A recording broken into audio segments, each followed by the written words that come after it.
How does it compare to actually, you've been in the ring, you've done tremendous things in the ring. What is it like going that route outside of the ring and dealing with all the other things that someone else had to deal with when you were in the ring?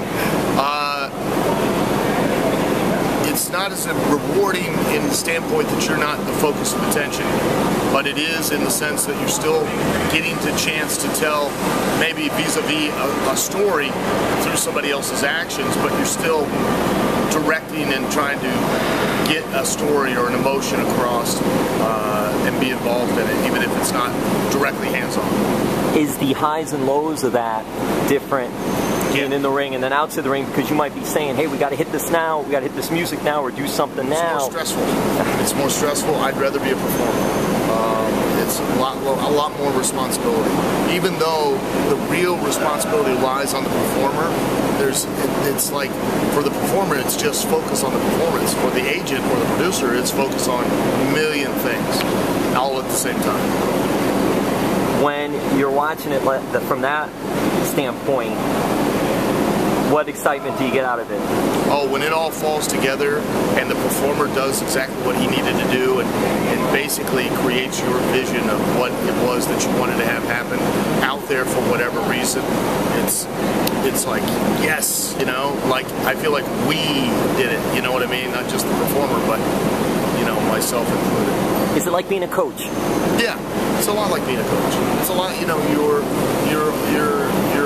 always trying to motivate. You're always trying to push the performer to not only, you know, perform at the level that you know they can, but also now to bring out certain aspects of that performance to enhance their story and their ability to become an attraction, which is really the true art of being a professional wrestler. It's not how well you wrestle, it's how much of an attraction can you make yourself.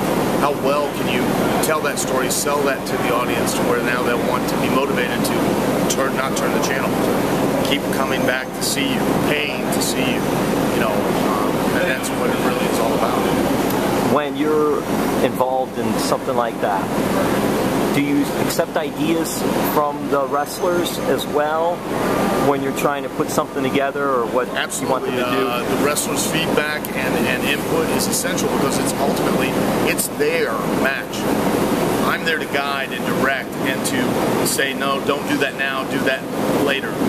You always need things to gradually build or get larger. And if you do something too big, what are you going to follow up with? Or that doesn't really fit there. You know, we're trying to do this, and if you do that, then we're going to take a left turn instead of a right turn.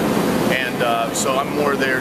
I need to have them involved as much as possible, and then have them take away and change what I need to change after they have put theirs together. When you're involved with that too, how much of it is also being a mediator?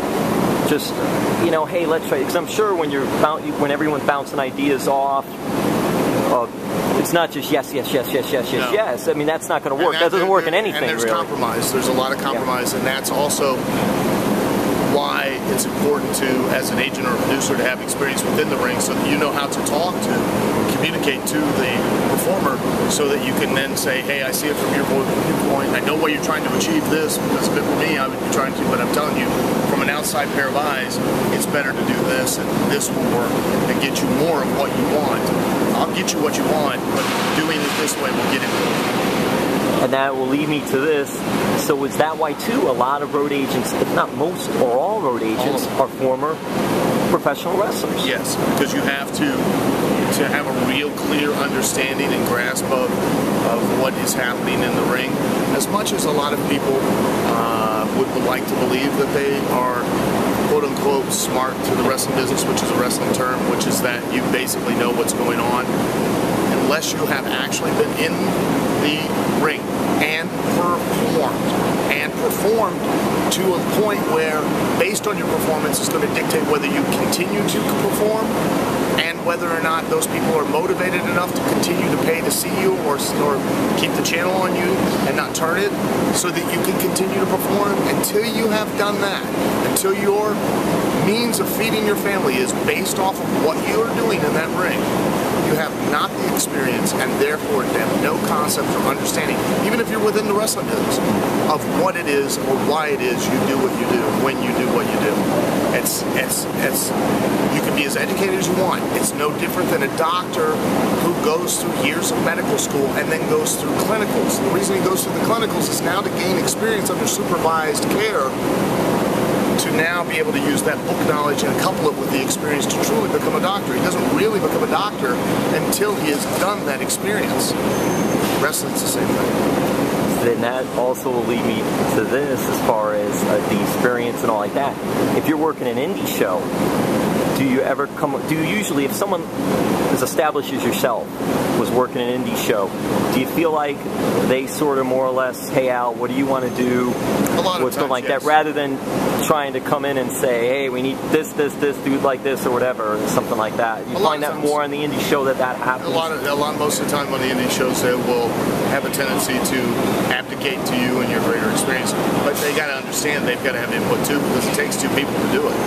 You know, it doesn't matter how beloved you are, you have to have somebody that's going to be equally hated and understand how to become hated to make you more beloved.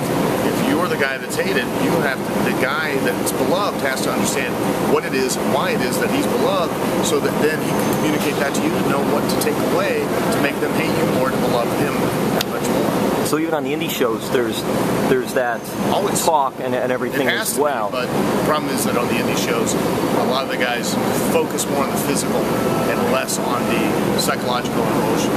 And the wrestling business, the art of professional wrestling, is really more about the psychological and the emotional. It is not about the physical. Physical, think of it like this: physical wrestling moves are like when you first learn the alphabet. Wrestling moves are literally letters in the alphabet. You learned the alphabet first. Then you learned that by putting letters together, C-A-T, it made a cat, which was a description of an animal. And then by putting enough of those letters together to make enough words, you made sentences that help communicate an idea. The cat ran across the yard. Then by putting enough sentences together, you made paragraphs. That then started to begin to build a character of the cat and then tell the story of the cat. Then you put enough paragraphs together, you've now written a book, which now takes the reader on an emotional journey and then pays it off with some kind of climax. Professional wrestling is exactly the same. It's just done physically and visually as opposed to written.